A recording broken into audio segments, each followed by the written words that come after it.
പ്രിയമുള്ള സമുദായ സ്നേഹികളെ എല്ലാവർക്കും നമസ്കാരം. ഞാൻ കെ ഹരി, കേരള വിശ്വകർമ്മ സഭയുടെ മുൻ പ്രസിഡന്റും ഇപ്പോൾ സംസ്ഥാന രക്ഷാധികാരിയുമാണ്. പ്രിയമുള്ളവരെ, നമ്മുടെ എല്ലാം മാതൃ സംഘടനയായ അഖില കേരള വിശ്വകർമ്മ മഹാസഭ AKVMS ഇന്ന് അതിൻ്റെ സ്ഥിതി ഓർക്കുമ്പോൾ മനസ്സിൽ വലിയ ദുഃഖം തോന്നുകയാണ്.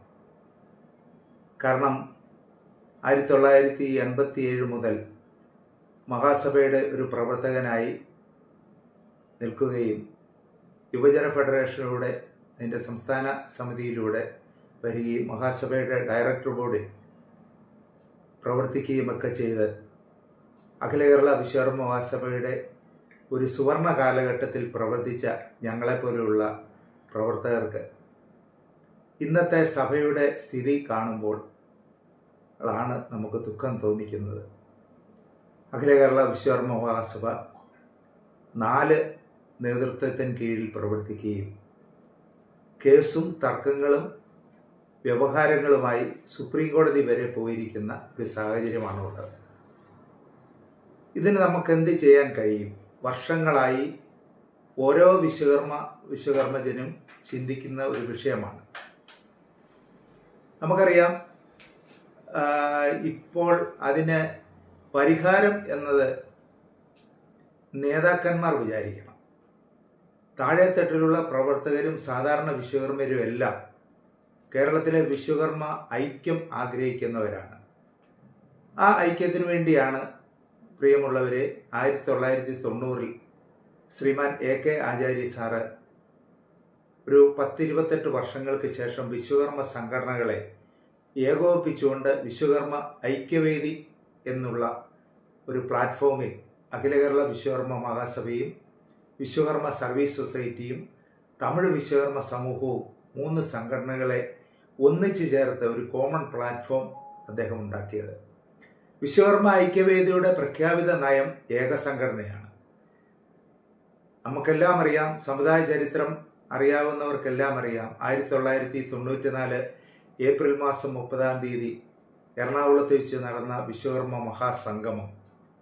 സർക്കാരിൻ്റെ കണക്കനുസരിച്ച് ഏതാണ്ട് 10 ലക്ഷം വിശ്വകർമ്മരാണ് അന്ന് പങ്കെടുത്തത്. ആ ഐക്യവേദിയുടെ പ്രഖ്യാപിത നയം, ലക്ഷ്യം ഒരു സംഘടന, ഒരു നേതാവ്, ഒരു കൊടി എന്നുള്ളതാണ്. പക്ഷേ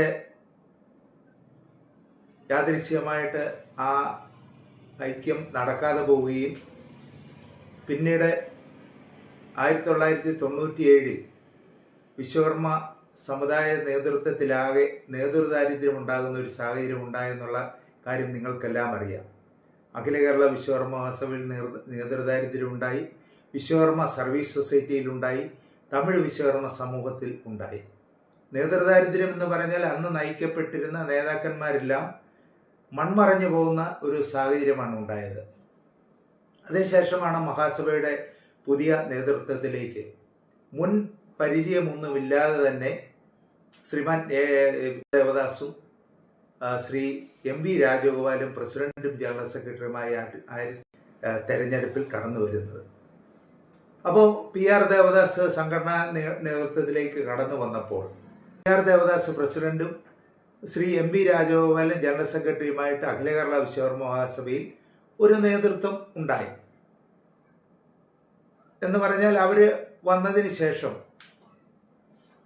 PR ദേവദാസ് ഒരു നയം സ്വീകരിച്ചു.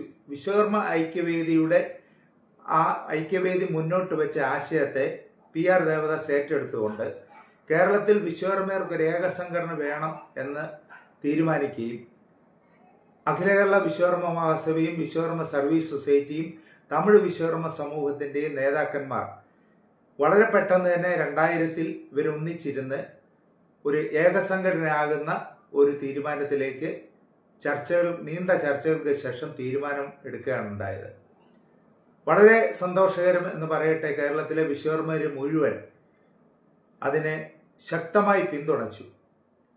2021 മാർച്ച് മാസം 13 തിരുവനന്തപുരത്ത് 3 സംഘടനകളുടെയും കൊടി താഴ്ത്തിക്കൊണ്ട് കേരള വിശ്വകർമ്മ സഭ എന്ന പൊതു പേര് സ്വീകരിച്ചുകൊണ്ട് അഖില കേരള വിശ്വകർമ്മ സഭയുടെ രജിസ്ട്രേഷൻ നിലനിർത്തിക്കൊണ്ട് PSSും TVSും നിരുപാധികം അഖില കേരള വിശ്വകർമ്മ മഹാസഭയിലേക്ക് ലയിച്ചു ചേർന്നുകൊണ്ടുള്ള ലയനം, സമ്പൂർണ്ണ ലയനമാണ് അന്ന് നടന്നത്. അതിന് സംഘടനാപരമായി ഓരോ ഘടക സംഘടനയുടെയും ജനറൽ ബോഡി യോഗം ഇതിനായി പ്രത്യേകം കൂടി അവരുടെ പ്രമേയം അവതരിപ്പിക്കണം. ഈ പ്രമേയം അവതരിപ്പിച്ചത് മെയ് മാസത്തിൽ തന്നെ, ഏപ്രിൽ മാസത്തിൽ തന്നെ ചെങ്ങന്നൂര് മുണ്ടൻകാവിലുള്ള NSS യൂണിയൻ ഓഫീസിൽ വെച്ചാണ് അഖില കേരള വിശ്വകർമ്മ മഹാസഭയുടെ സമ്പൂർണ്ണ ജനറൽ ബോഡി യോഗം കൂടി ഈ പ്രമേയം അവതരിപ്പിച്ചത്. ഞാൻ അതിൻ്റെ അകത്തൊരു പ്രതിനിധിയായിരുന്നു. ആ പ്രമേയ അവതാരകൻ ജനറൽ സെക്രട്ടറി ആയിരുന്ന ശ്രീ MP രാജഗോപാലാണ്. മുഴുവൻ പ്രതിനിധികളും, അന്ന് പങ്കെടുത്ത ഏതാണ്ട് 1000-ൽ പരം പ്രതിനിധികളും ഐക്യകണ്ഠേന ലയനത്തെ അംഗീകരിച്ചുകൊണ്ടാണ് മാർച്ച് മാസം 13-ാം തീയതി നമ്മൾ തിരുവനന്തപുരത്തേക്ക് പോയത്. ലയനം പൂർണ്ണമായി. കേരളത്തിലെ വിശ്വകർമ്മ സമൂഹം മുഴുവൻ കേരള വിശ്വകർമ്മ സഭ എന്ന ഒറ്റ പേരിൽ, ഒറ്റ സംഘടനയായി വന്ന വളരെ ചരിത്രപരമായ ഒരു നിമിഷങ്ങളായിരുന്നു ആ നിമിഷങ്ങൾ. എല്ലാവരും ആഹ്ലാദിച്ചു. അതാണ് സത്യം പറഞ്ഞാൽ PR ദേവദാസിനെ ഒരു സമുദായ നേതാവാക്കി മാറ്റുന്നതിൽ നിർണായകമായ ചരിത്ര സംഭവം എന്ന് പറയുന്നത് അതുതന്നെയാണ്. പക്ഷെ അതിനുശേഷം ദൗർഭാഗ്യകരമെന്ന് പറയട്ടെ, കേസുകളും വഴക്കുകളും ഒക്കെ അവിടുന്ന് ഉടലെടുക്കുകയാണ്. ലയനത്തിന് പ്രമേയം അവതരിപ്പിച്ച, അതുപോലെ തന്നെ തിരുവനന്തപുരത്തെ ലയന സമ്മേളനത്തിന് സ്വാഗതം ആശംസിക്കുകയും അവിടെ പ്രമേയം അവതരിപ്പിക്കുകയും ചെയ്ത MP രാജഗോപാൽ തന്നെ ആ ഐക്യ സംഘടനയ്ക്കെതിരായി പ്രവർത്തിച്ചു എന്നുള്ളത് നമ്മളെല്ലാം ഓർക്കേണ്ടതാണ്. ഇപ്പോൾ നമുക്കറിയാം, ശ്രീ പ്രദീപിൻ്റെയും ശ്രീ VR രവികുമാറിൻ്റെയൊക്കെ നേതൃത്വത്തിൽ തുറന്ന ചർച്ച പ്ലസ് എന്ന് പറയുന്നൊരു വാട്സപ്പ് ഗ്രൂപ്പിൻ്റെ ചർച്ചകൾ നടക്കുന്നുണ്ട്. കഴിഞ്ഞ 6 വർഷമായി ആ സമുദായ സ്നേഹികൾ ആ ഒരു കൂട്ടായ്മ ചേർന്നുകൊണ്ട് ഈ ഗ്രൂപ്പ് ഉണ്ടാക്കി വളരെ നിസ്വാർത്ഥമായി അവർ പ്രവർത്തിക്കുന്നു. ആ ചർച്ചകളൊക്കെ ഞാൻ കേൾക്കാറുണ്ട്. അവിടെയെല്ലാം പലരും പല രീതിയിലുള്ള ചർച്ചകൾ, പക്ഷം പിടിച്ചുകൊണ്ടുള്ള ചർച്ചകൾ നടക്കുന്നു. പക്ഷേ ചരിത്ര യാഥാർത്ഥ്യത്തെ ഒരിക്കലും വളച്ചൊടിക്കാൻ ഒക്കില്ല. ഈ ചരിത്ര യാഥാർത്ഥ്യമാണ് ഉള്ളത്. അപ്പോൾ ഇവിടെ ആരാണ് തെറ്റ് ചെയ്തിട്ടുള്ളത്? കോടതിയും വ്യവഹാരങ്ങളും ഒക്കെ അവിടെ നിൽക്കട്ടെ, പക്ഷെ നമുക്കിതിനൊക്കെ ഒരു സത്യമായിട്ടുള്ളൊരു കാര്യങ്ങളുണ്ട്. ആ കാര്യങ്ങളിലേക്ക് നമ്മൾ പോകണം. യഥാർത്ഥത്തിൽ സമുദായത്തെ തുരങ്കം വെച്ചതാര്, യഥാർത്ഥത്തിൽ ഐക്യത്തിനു വേണ്ടി നിലകൊണ്ടതാര് എന്നൊക്കെയുള്ള കാര്യങ്ങൾ നമ്മൾ ചർച്ച ചെയ്യേണ്ടതായിട്ടുണ്ട്. 2020-2025 വർത്തമാന കാലഘട്ടം വരെ നമ്മൾ കേസിലകപ്പെട്ട് നിൽക്കുക എന്ന് പറഞ്ഞാൽ 25 വർഷം. ഒരു 50 വയസ്സുള്ള ഒരാളിനെ സംബന്ധിച്ച് 25 വയസ്സ് എന്ന് പറയുന്നത്, 25 വർഷം എന്ന് പറയുന്നത് അവൻ്റെ ഒരു യൗവന കാലമാണ്. ആ യൗവനകാലം നമുക്ക് നഷ്ടപ്പെട്ടു എന്നുള്ളതാണ് യാഥാർത്ഥ്യം. നമ്മുടെ സംഘടനാ രംഗത്ത് നമ്മളെപ്പോഴും പറയുന്നു SNDP NSS എന്നാണ് നമ്മൾ ഉദാഹരണ സഹിതം പറയാറുള്ളത്. അവരെല്ലാം, നമ്മളെല്ലാം ഒരേ ട്രാക്കിൽ നിന്ന് ഓടിയവരാണ്. SNDP NSSും വിശ്വകർമ്മ സംഘടനയും KPMSും ഒക്കെ ഒരേ ട്രാക്കിൽ ഓടിയവരാണ്. പക്ഷെ അവരൊക്കെ അവരുടെ ശക്തി സംഭരിച്ചുകൊണ്ട് ബഹുദൂരം അവർ ഓടിപ്പോയപ്പോൾ വിശ്വകർമ്മ സമൂഹം അവരുടെ പുറകെ ഓടാൻ ശ്രമിച്ചില്ല എന്ന് മാത്രമല്ല, പിന്നോട്ട് ഓടുകയാണ്.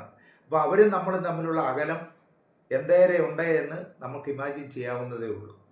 അപ്പോൾ ഈ സാഹചര്യത്തിൽ 25 വർഷക്കാലമായി കേസ് നിൽക്കുക. ഞാൻ മനസ്സിലാക്കുന്നത് ഹൈക്കോടതി പോലും നിർദ്ദേശിച്ച ഒരു കമ്മീഷനെ ഹൈക്കോടതി തന്നെ പിൻവലിച്ചു എന്നുള്ളതാണ്.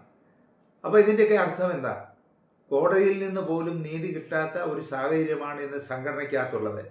ഈ കേസ് നടക്കുമ്പോഴൊക്കെ കോടതിയിൽ നിന്ന് ചില പരാമർശങ്ങളുണ്ടായി. നമ്മൾ പുറത്ത് ചർച്ച നടത്തി ഒരു ഐക്യപ്പെടലിലൂടെ നിങ്ങളുടെ പ്രശ്നം പരിഹരിക്കണമെന്ന് കോടതി പല പ്രാവശ്യം നിർദ്ദേശിച്ചിട്ടുള്ളതാണ്. പക്ഷെ ആ ഘട്ടത്തിലെല്ലാം നമ്മളതിന് തയ്യാറായില്ല എന്നുള്ളതാണ് യാഥാർത്ഥ്യം. 2007 കേരള വിശ്വകർമ്മ സഭയോടൊപ്പം പ്രവർത്തിച്ച പ്രവർത്തകരെന്നുള്ള നിലയിൽ ഈ കാര്യങ്ങൾ അന്ന് സഭാ പ്രസിഡന്റായിരുന്ന ശ്രീ PR ദേവദാസിനോട് ഞങ്ങൾ പലവട്ടം പറഞ്ഞതാണ്.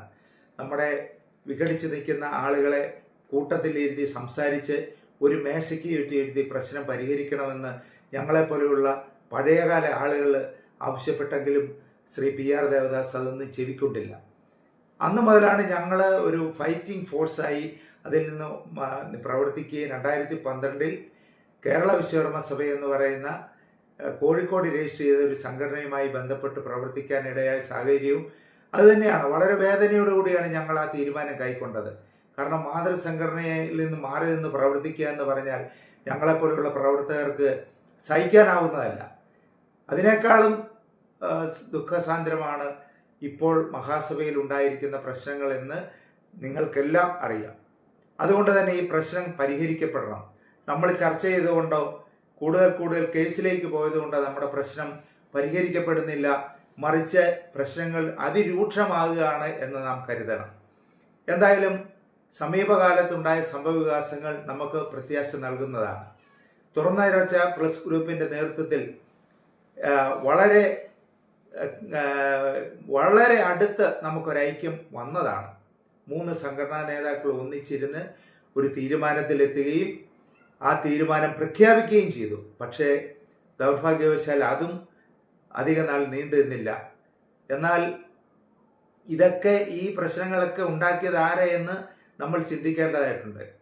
എന്നാൽ ഇപ്പോൾ സുകുമാരൻ സാറിൻ്റെ നേതൃത്വത്തിലുള്ള സംഘടന അഖില കേരള വിശ്വകർമ്മ സഭയുടെ ഒരു സമ്മേളനം കഴിഞ്ഞ ദിവസം കോട്ടയത്ത് വെച്ച് നടക്കുകയുണ്ടായി. നല്ല ഉശിരൻ പ്രകടനത്തോടു കൂടിയുള്ള ഒരു സമ്മേളനമായിരുന്നു അതെന്ന് ഞാൻ മനസ്സിലാക്കുന്നു. ആ പുതിയ ഭാരവാഹികൾ അതിനകത്ത് ലീഡർഷിപ്പ് വന്നു. അവർ ഏത് ഐക്യത്തിനും അവർ വിട്ടുവീഴ്ച ചെയ്യാൻ തയ്യാറാണെന്ന് പ്രഖ്യാപിച്ച സാഹചര്യത്തിൽ ആ പ്രഖ്യാപനത്തെ സ്വാഗതം ചെയ്തുകൊണ്ട് മുഴുവൻ അഖില കേരള വിശ്വകർമ്മ സഭയുടെ നേതാക്കന്മാരും ആ സന്ദേശം ഉൾക്കൊണ്ടുകൊണ്ട് ആ പ്രസ്ഥാനത്തിലേക്ക് അടിയുറച്ചും കേസുകളും വഴക്കുകളും എല്ലാം അവസാനിപ്പിച്ചുകൊണ്ട് കടന്നു വരണം എന്നാണ് ഈ അവസരത്തിൽ ഞങ്ങൾക്ക് പറയാനുള്ളത്.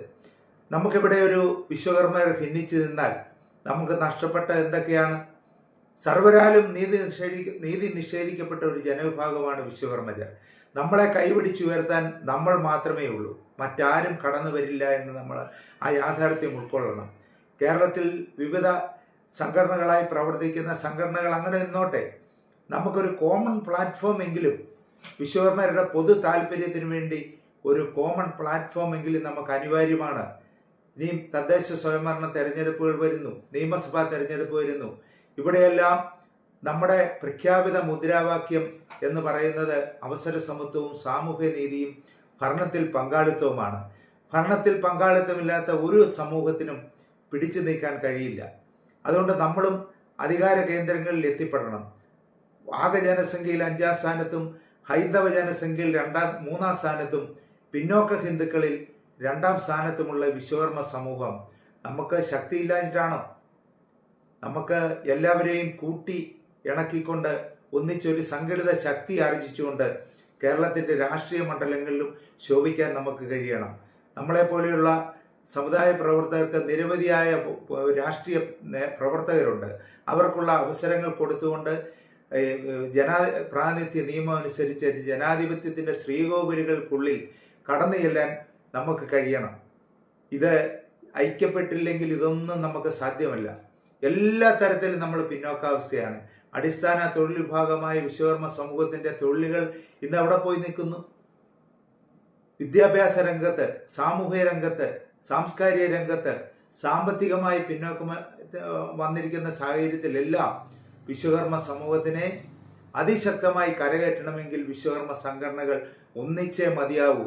അതല്ലാതെ മറ്റൊരു സൂത്രവാക്യവും നമ്മുടെ മുന്നിലില്ല എന്ന് നമ്മൾ മനസ്സിലാക്കിക്കൊണ്ട് എല്ലാ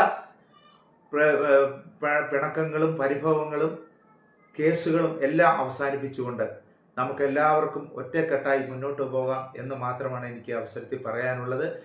തുറന്ന ചർച്ച പ്ലസ് ഗ്രൂപ്പിൻ്റെ നേതൃത്വത്തിൽ ശ്രീ രവികുമാർ, പ്രദീപ് ഇടമറ്റം, അതുപോലെ തന്നെ സുഭാഷ് തിരുവല്ല, ഷാജി ആര്യമംഗലം തുടങ്ങിയിട്ടുള്ള പ്രവർത്തകർ കാണിക്കുന്ന അവരുടെ ഉത്സാഹവും അവരുടെ ആ മനസ്സും അവരുടെ പ്രതീക്ഷയുമൊക്കെ പൂവണിയാൻ എല്ലാവരും ഒന്നിച്ച് അണിനിരക്കുവാൻ നമുക്ക് കഴിയട്ടെ എന്ന് വിശ്വകർമ്മ ദേവനോട് ആത്മാർത്ഥമായിട്ട് പ്രാർത്ഥിച്ചുകൊണ്ട് ഞാൻ എൻ്റെ വാക്കുകളെ നിർത്തുന്നു. നന്ദി, നമസ്കാരം.